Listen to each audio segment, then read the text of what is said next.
नमस्कार दोस्तों, स्वागत है आपका अपने YouTube चैनल कृति विद्या ट्यूटोरियल्स में। मैं हूं मिथिलेश वर्मा और आज हम लोग देखेंगे बेसिक मैथमेटिक्स के अंतर्गत बीजगणित। बीजगणित को हम लोग अलजेब्रा कहते हैं अंग्रेजी में, और ये काफ़ी महत्वपूर्ण है आपका मैथमेटिक्स में। इसका बहुत ही इम्पोर्टेंट रोल है, इसको बढ़िया से समझना चाहिए। बिना अलजेब्रा के मैथमेटिक्स अधूरा है। तो ये वीडियो उन लोगों के लिए काफ़ी महत्वपूर्ण है जो JTET की तैयारी कर रहे हैं, CTET की तैयारी कर रहे हैं, या तो झारखंड में होने वाले सीमित आकलन परीक्षा की तैयारी कर रहे हैं। तो उन लोगों के लिए काफ़ी महत्वपूर्ण है सीमित आकलन परीक्षा की जो तैयारी कर रहे हैं। और साथ ही साथ वैसे मेधावी स्टूडेंट के लिए भी काफ़ी इम्पोर्टेंट है जो नवोदय की तैयारी कर रहे हैं, नेतरहाट की तैयारी कर रहे हैं, उन लोगों के लिए भी काफ़ी महत्वपूर्ण है। तो यह एक इम्पोर्टेंट चैप्टर है बीजगणित। आइए देखते हैं हम लोग बीजगणित। शुरू से ये मान के चलते हैं कि आप लोग इसको पहली बार पढ़ रहे हैं, इस तरह से पढ़ा रहे हैं। तो संख्याएं दो तरह की होती हैं। संख्याएं दो तरह की होती है, एक चर जिसको वेरिएबल कहते हैं, दूसरा अचर जिसको कांस्टेंट कहते हैं। तो चर और अचर क्या है, आइए देखते हैं चर और अचर क्या है। तो चर संख्याएं मतलब वेरिएबल नंबर्स, वैसी संख्या जिसका मान स्थिर नहीं रहता है अर्थात बदलते रहता है, इन्हें सांकेतिक संख्या भी कहते हैं। जैसे x, y, z, ये सब आपका चर संख्या हो गया। आपका ये b, c, p, q, ये सब भी आपका चर संख्या हो गया। ये इसका मान स्थिर नहीं रहता है, बदलते रहता है। कहिए का कि मान लीजिए y बराबर 2x ऐसा है, तो यदि x का मान हम 1 ले लिए तो देखिए y का मान हो गया 2 × 1 बराबर 2 हो गया ना। यदि x का वैल्यू हम 2 ले लेते हैं तो y का वैल्यू 2 × 2 4 हो जाता है। तो x y का वैल्यू चेंज करते रहता है, तो इसको हम लोग कहते हैं चर संख्याएं। तो चर संख्याएं इसको सांकेतिक संख्या भी कहते हैं। इसमें कोई नंबर नहीं होता है, इससे हम लोग डिनोट करते हैं, सांकेतिक संख्या कहते हैं इसको। तो चर संख्याएं कौन हुए, x y z a b c p q, ये सब आपका चर संख्याएं हुए और इसका मान स्थिर नहीं रहता है। जैसे ये देखें कि x का वैल्यू हम लोग देखिए चेंज करते गए, y का वैल्यू चेंज होता रहा, तो ये सब वेरिएबल कहलाता है। आप कहिए कि चर संख्याएं कहलाती हैं। तो चर संख्याएं जब भी होगा तो अल्फ़ाबेट में होगा, इसलिए इसको सांकेतिक संख्या भी कहते हैं। दूसरा है अचर संख्याएं। अचर संख्या उसको कहते हैं जिसका मान बदला नहीं जा सकता, जिसका मान बदला नहीं जा सकता, या तो कहिए कि वैसी संख्या है जिसका मान स्थिर रहता है, अचर संख्या कहलाता है। जैसे एक को आप पहाड़ पर ले जाइए, पानी में ले जाइए, आप आग में डाल दीजिए तो एक ही रहेगा, 1-2 नहीं बदलेगा। तो 1 2 3 पाई का मान होता है 22/7, तो 22/7 हमेशा रहेगा। आप चंद्रमा पर भी ले जाएंगे तो पाई का वैल्यू 22/7 ही रहेगा। √2 का वैल्यू होता है 1.41, तो इसका वैल्यू आप कहीं भी ले जाएं आपका वैल्यू यही रहेगा। तो इस तरह के संख्या को कहते हैं अचर संख्या है। तो सभी संख्याएं, जितने भी संख्याएं 1 2 3 4 5 6 1000 10000 5000 20000 26000 जितने आप कह सकते हैं, सभी संख्याएं अचर होती हैं। कुछ वैल्यू जैसे पाई, √2 √3 ये सब भी अचर संख्याएं हैं।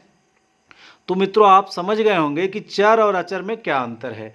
चर एक सांकेतिक संख्या है, उसका मान वैल्यू बदलते रहता है। x का मान हम 2 ले लिए तो y का वैल्यू बदल जाएगा।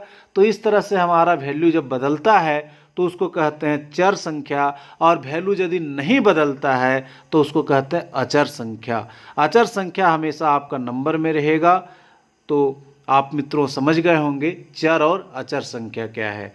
तो यदि हम पूछ ले एक प्रश्न में कि भाई आप बता दो 7 क्या है, तो 7 क्या है, तो 7 एक चर संख्या है। यदि बोल दिया जाए 11 क्या है, तो 11 भी आपका चर संख्या है। यदि बोल दिया जाए x क्या है, तो x अचर संख्या, एक सांकेतिक हो गया। संकेत, इसका फिक्स वैल्यू नहीं है। x का वैल्यू कोई 4 बोलेंगे तो कोई 5 भी बोल सकते हैं, है ना। तो ये अचर हो गया। सॉरी, ये सब अचर है। 7 अचर है, 11 अचर है, 7 क्या है, x क्या है, चर है। तो मित्रों सॉरी, x चर है, y की यदि बात करेंगे तो ये चर है, 8 की बात करेंगे तो अचर है। तो चर मतलब जिसका वैल्यू बदल जाए, जिसका मान स्थिर नहीं रहता है, उसको हम लोग कहते हैं चर संख्याएं। और अचर जिसका वैल्यू नहीं बदलता है, उसको हम लोग कहते हैं अचर संख्या, कांस्टेंट नंबर। थोड़ा मुझे इंग्लिश में बढ़िया आता है, इंग्लिश बढ़िया समझते हैं, हिंदी में थोड़ा कंफ्यूज कर जाते हैं। नो प्रॉब्लम, सुधार लिए, सॉरी।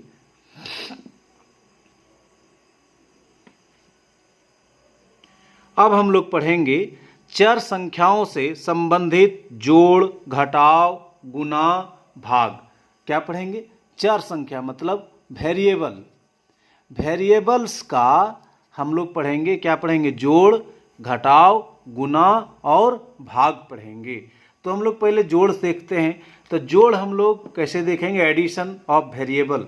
इसको हम लोग कहेंगे कि एडिशन ऑफ वेरिएबल्स। तो वेरिएबल्स का जोड़ हम लोग सीखेंगे।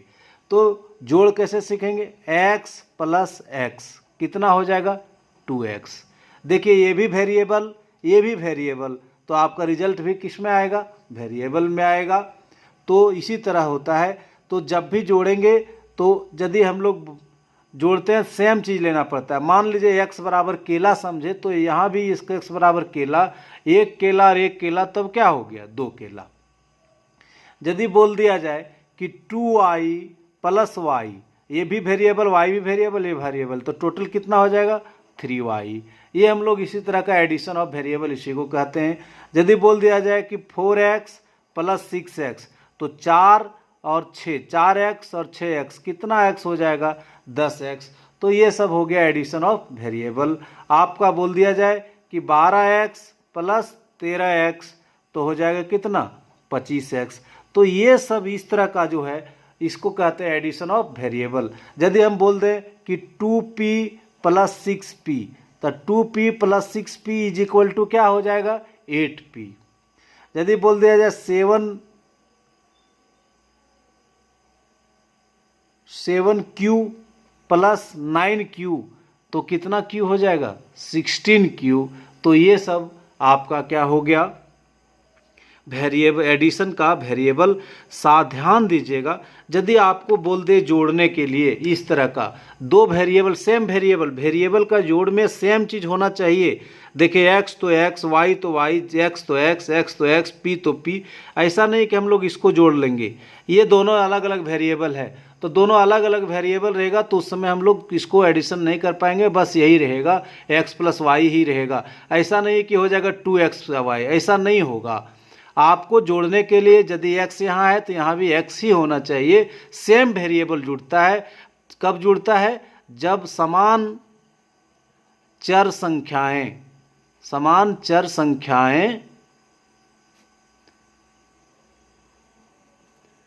जुड़ता है। कौन जुड़ता है? समान चर संख्या। जैसे x था तो x ही रहा, y तो y, x तो x, p तो p। ऐसा नहीं कि ये इस तरह से जोड़ेंगे तो इस तरह हम लोग नहीं लिख सकते। तो जोड़ने के लिए समान चर संख्याएं होना जरूरी है। जैसा जोड़ है वैसा ही घटाव भी है। जैसे इसमें भी मतलब सेम वेरिएबल लेना होगा। माना कि 6x माइनस 2x, देखिए सेम वेरिएबल है, यहाँ भी x तो यहाँ भी x, तब घट जाएगा, 6 में 2 चला जाएगा तो कितना हो जाएगा? 4x, है ना। इस तरह से बोल दिया जाए कि मान लीजिए 6 बनाना में घट गया 4 बनाना, तो कितना बनाना? 2 बनाना, है ना। इस तरह से हम लोग मान लेंगे। तो वेरिएबल सेम होना चाहिए तब घटेगा। ऐसा नहीं कि यहाँ b है यहाँ ये है तो इस तरह यहाँ नहीं है एक नंबर, वो वैसा ही रह जाएगा। यदि बोल दिया जाए 8z माइनस 7z, तो 8z माइनस 7z बराबर कितना हो जाएगा? 1z आप कह सकते हैं, या तो आप सिंपली z भी कह सकते हैं। तो मित्रों आप समझ गए कि घटाव क्या होगा? सेम वेरिएबल होना चाहिए। यहाँ भी तो यहाँ भी, यहाँ z तो यहाँ z, इस तरह रहेगा तभी हम लोग घटा पाएंगे। यदि बोल दिया जाए कि 8p माइनस 8Q। तो ये घटा के डायरेक्ट इस तरह जो नहीं लिख पाएंगे हम लोग, ज़्यादा से ज़्यादा ऐसा कर सकते हैं, इसको 8 बाहर निकाल के P माइनस Q लिख सकते हैं। मतलब सेम चीज़ ये है, आप इसको डायरेक्ट घटा नहीं सकते, जैसे इस तरह घटा करके एक संख्या में नहीं लिख सकते। तो ये हुआ सब्ट्रैक्शन ऑफ, ये हो गया आपका subtraction of variables, subtraction of variables. Variables का हम लोग क्या देखें, घटाव, वेरिएबल्स, सब्ट्रैक्शंस ऑफ वेरिएबल्स। तो मित्रों आप समझ गए होंगे कि एडिशन ऑफ वेरिएबल्स क्या है, सब्ट्रैक्शन ऑफ वेरिएबल्स क्या है, ये आप समझे होंगे, ये उम्मीद करते हैं। नेक्स्ट है गुना, multiplication of variable, multiplication of variables मतलब चर का गुना। तो चर का गुना मतलब x है ना, तो x इंटू एक्स आपका हो जाएगा x स्क्वायर, है ना। इस तरह से हम लोग देख लिए। और यदि बोल दिया जाए एक्स स्क्वायर इंटू एक्स तो हो जाएगा एक्स क्यूब। और यदि बोल दिया जाए x into y, x into y बराबर हो जाएगा एक्स वाई। और ध्यान दीजिएगा माइनस एक्स इंटू वाई, तो इसका जो रिजल्ट हो जाएगा वह हो जाएगा माइनस एक्स वाई। देखिए एक जगह भी माइनस रहेगा तो माइनस हो जाएगा, दो जगह माइनस रहेगा तब प्लस होगा। यदि ऐसा बोल दिया जाए एक्स इंटू माइनस वाई तब भी माइनस एक्स वाई। हाँ, यदि ऐसा बोल दिया जाए कि माइनस एक्स और माइनस वाई दोनों जगह माइनस रहे तो माइनस माइनस क्या हो जाएगा आपका प्लस एक्स वाई। आप प्लस नहीं भी लिखेंगे तो आप सिंपली एक्स वाई लिखिएगा। लेकिन यदि एक जगह भी माइनस है तो आपका रिजल्ट में माइनस आ जाएगा। देखिए यहाँ फर्स्ट में माइनस था तो भी रिजल्ट में माइनस आ गया, सेकंड में भी माइनस है तो भी रिजल्ट में माइनस आ गया। तो ये हुआ हम लोगों का मल्टीप्लिकेशन ऑफ वेरिएबल्स। तो यदि ये एक्स एक्स के साथ वाई वाई के साथ एक्स वाई है तो एक्स वाई हो जाएगा। तो इसमें ध्यान दीजिएगा, इसमें दूसरा ये सेम वेरिएबल है तो जुड़ जाएगा, आगे हम लोग पढ़ेंगे इस तरह का। चलिए ठीक है, आप ये चार ध्यान रखिएगा कि एक जगह भी माइनस आ गया तो रिजल्ट में माइनस आएगा। यहाँ भी देखिए रिजल्ट दोनों जगह माइनस है तो क्या हो जाएगा, रिजल्ट प्लस हो जाएगा। आप बचपन से ही पढ़ रहे होंगे कि minus into minus is equal to क्या होता है, प्लस होता है। तो मित्रों आप समझ रहे होंगे। अब हम लोग देखेंगे, अब हम लोग भाग देखेंगे। भाग में क्या होगा कि एक्स स्क्वायर है और एक्स है तो इसको हम लोग सेम है तो हम लोग इसको इस तरह लिख सकते हैं x into x upon x. तो दो ऊपर नीचे सेम है तो कट गया तो क्या बच गया, एक्स।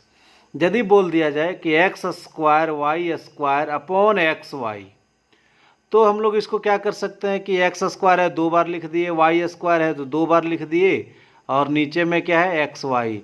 तो एक्स एक्स कैंसिल, वाई में वाई कैंसिल, तो क्या बच गया, ओनली बच गया क्या, एक्स वाई।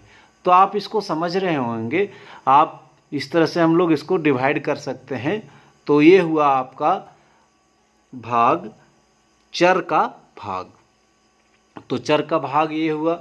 इस तरह से हम लोग यदि बोल दिया जाए एक्स पे पावर 7 इंटू वाई और एक्स पे पावर 6 इंटू वाई तो ये वाई वाई कैंसिल हो गया और साथ में 6, 7 ऊपर में नीचे 6 है तो एक बचेगा ओनली एक्स। तो ये हो गया हमारा वेरिएबल्स का भाग, या तो कहिए कि डिवीजन ऑफ वेरिएबल्स। तो मित्रों इसको आप समझ लीजिएगा, चूंकि अलजेब्रा के बिना मैथ्स अंधेरा हो जाएगा।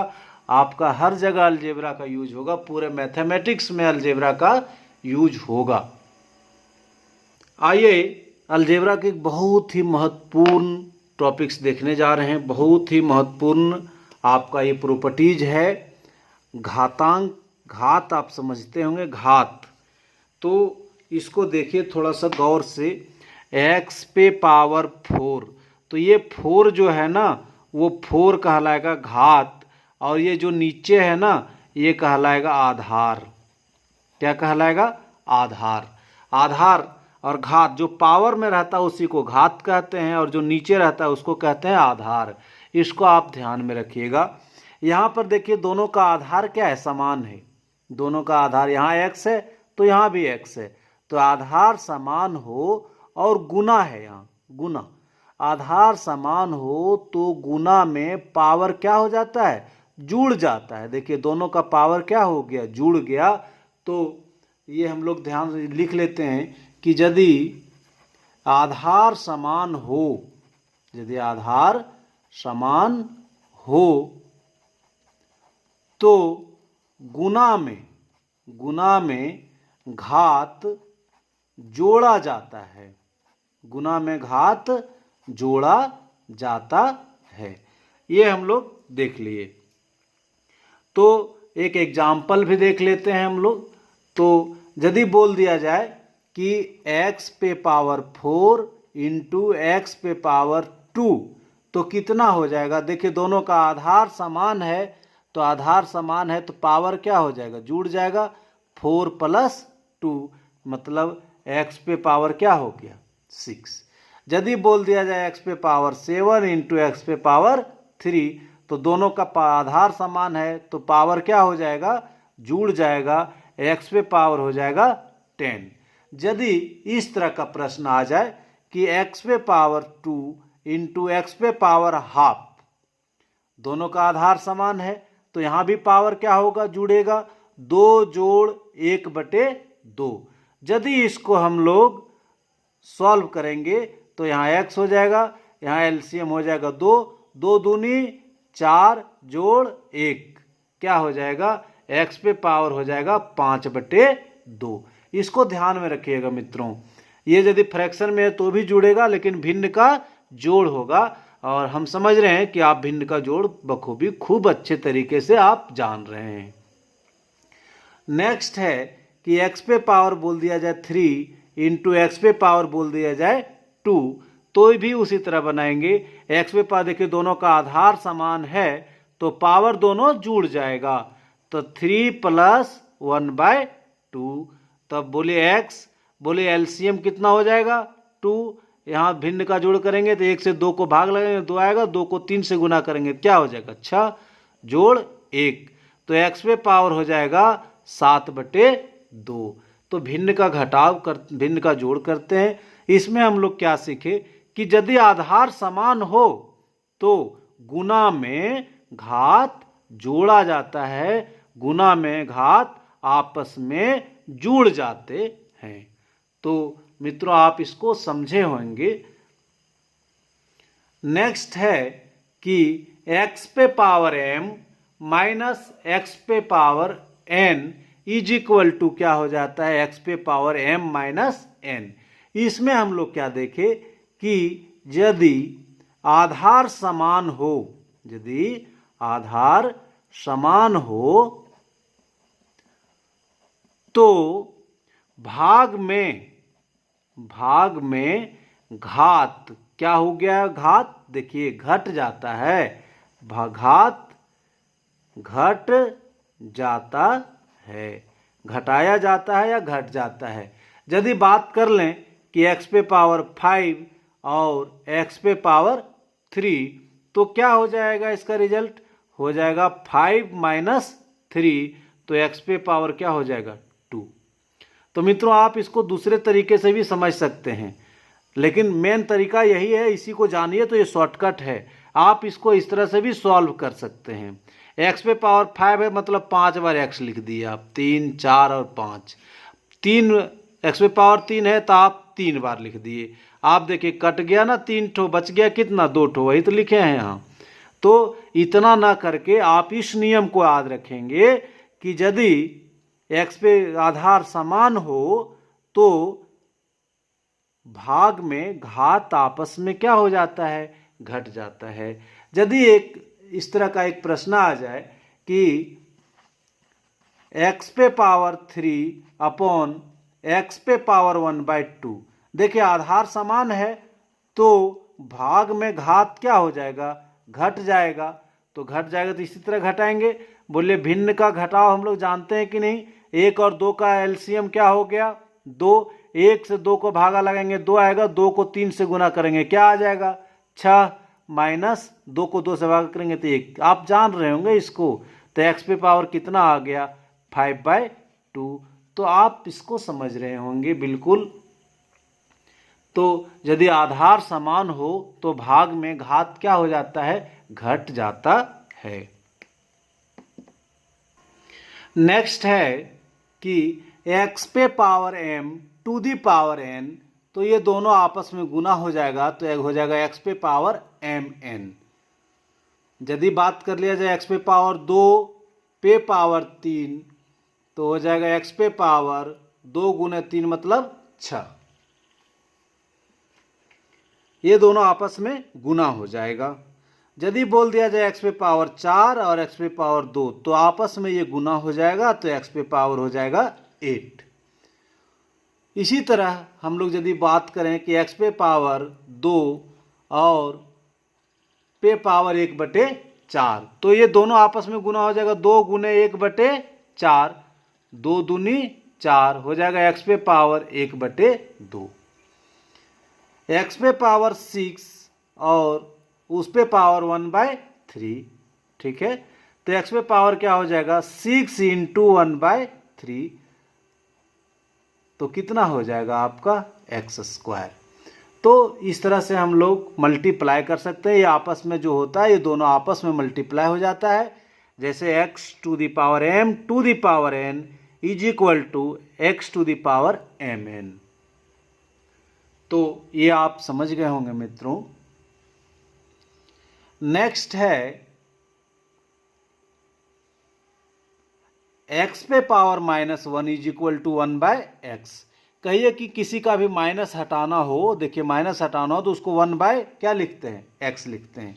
यदि बोल दिया जाए x पे पावर -2 तो ये माइनस पावर में है ना, उसको घटाना हो तो आप उसको 1 के नीचे ले आइए, उसका कहानी खत्म, माइनस हट जाएगा।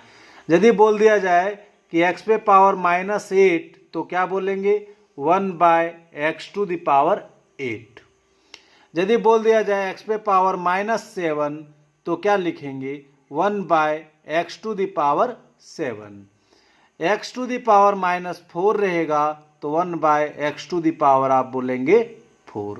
तो कितनों भी पावर रहे तो हम लोग क्या करते हैं कि यदि माइनस है पावर में तो उसको 1 के नीचे यदि ले आते हैं तो पावर क्या हो जाता है, कैंसिल हो जाता है। इस चीज़ को आप ध्यान में रखेंगे। हम लोग जब आगे पढ़ेंगे तो इस तरह का कंसेप्ट यूज हो जाएगा।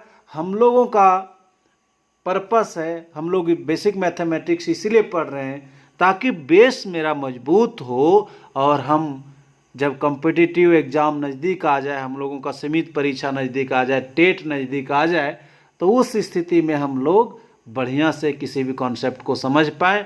और मैं यकीन करता हूँ कि इससे भी आपके प्रश्न रहेंगे, बेसिक से भी प्रश्न पूछे जाते हैं, इसलिए आप इसको ढंग से पढ़िए, ईमानदारी से पढ़िए, आपका बहुत ही काम आने वाला है। आप अच्छा करेंगे यदि इसको आप छोटी छोटी बातों को समझेंगे। तो इसमें हम लोग क्या करते हैं, छोटी से छोटी बातों को भी पढ़ते हैं और कठिन से कठिन प्रश्नों को भी देखते हैं। तो मित्रों आप इसको समझ गए होंगे। यदि आप समझ गए होंगे तो आप कमेंट करिएगा कि बहुत अच्छा लगा, मुझे समझ में आया। मित्रों आपका कमेंट्स ज़रूरी है। तो आइए देखते हैं नेक्स्ट है कि x पे पावर 0 इज इक्वल टू, ध्यान दीजिएगा, x पे power 0 is equal to 1, y पे power 0 is equal to 1, z पे पावर 0 इज इक्वल टू 1। कहिए कि वेरिएबल पे किसी पे पावर आप 0 1 दे दिए तो 1 हो गया। इतना ही नहीं, आप कांस्टेंट पे भी पावर 0 दे देंगे तो 1 हो जाएगा।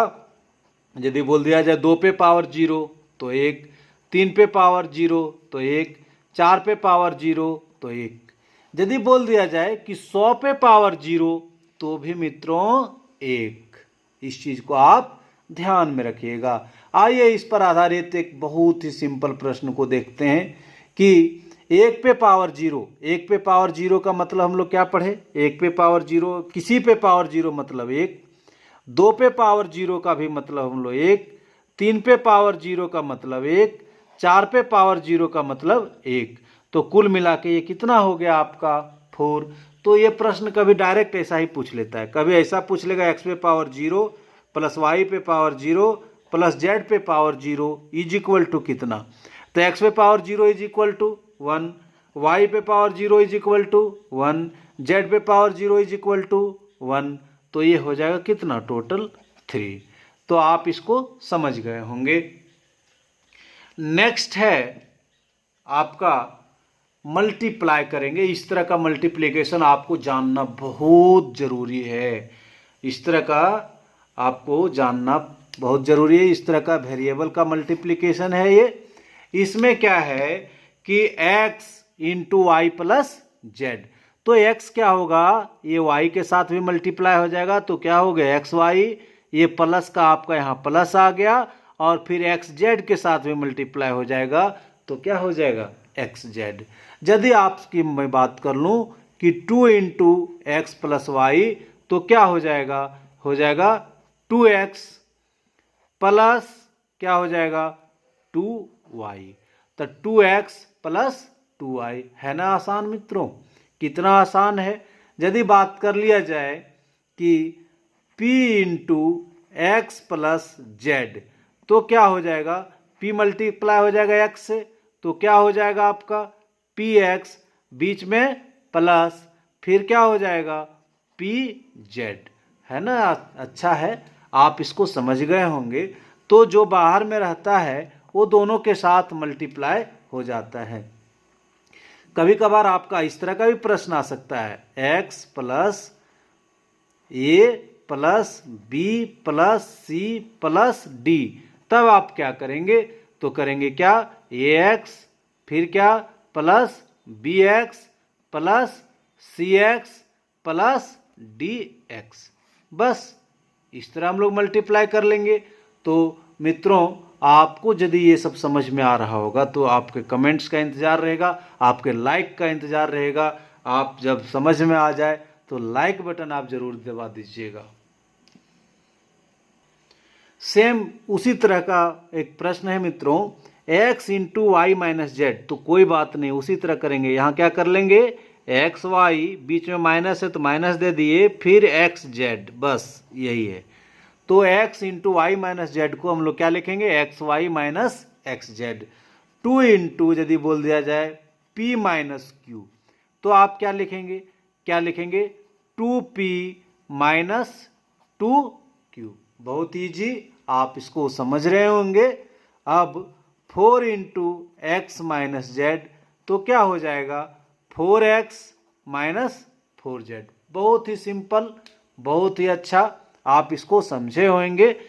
बस ये बाहर में जो खड़े रहेंगे साहब, वो दोनों का साथ देंगे, x का भी साथ देंगे, z का भी साथ देंगे, बीच में माइनस तो माइनस दे देना है। बहुत ही ईजी है ना। नेक्स्ट है, अब इस तरह का एक प्रश्न आ जाए, x into x plus y plus z, ये तीनों का साथ देगा ना, x तीनों का साथ देगा, तो क्या हो जाएगा आपका एक्स स्क्वायर हो जाएगा, फिर क्या हो जाएगा एक्स वाई हो जाएगा, फिर क्या हो जाएगा एक्स जेड हो जाएगा। तो आप इसको समझ गए होंगे। यदि आपका प्रश्न आ जाए 2 into x plus y plus z, तो क्या हो जाएगा, आप इसको लिख सकते हैं आप, 2 इसके साथ भी आ गया, 2x plus 2y plus 2z। बहुत ही सिंपल।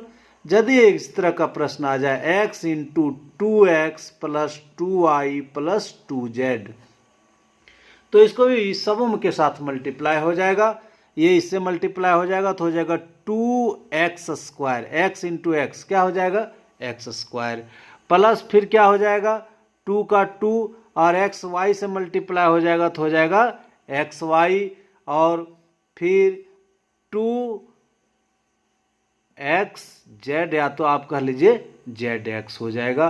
तो इस तरह से हम लोग वेरिएबल्स का मल्टीप्लिकेशन है, इस तरह छोटा छोटा चीज़ हम लोग सीखने का कोशिश करते हैं इसमें, और आगे जाके हम लोग बड़े से बड़े प्रॉब्लम को भी सॉल्व करेंगे। हम लोग एक एक चैप्टर को लगभग 5-7 क्लास में कंप्लीट करते हैं। तो मित्रों, आज यहीं तक। एक आपसे रिक्वेस्ट है कि यदि आप अभी तक आप मेरे चैनल को आप सब्सक्राइब नहीं किए होंगे तो काइंडली आप कर लें। इससे होगा क्या कि मैं जब भी वीडियो डालूंगा तो इसकी सूचना आपको मिल जाएगी। धन्यवाद मित्रों कि आपने पूरा शुरू से अंत तक वीडियो देखा, इसलिए आपको तहे दिल से धन्यवाद।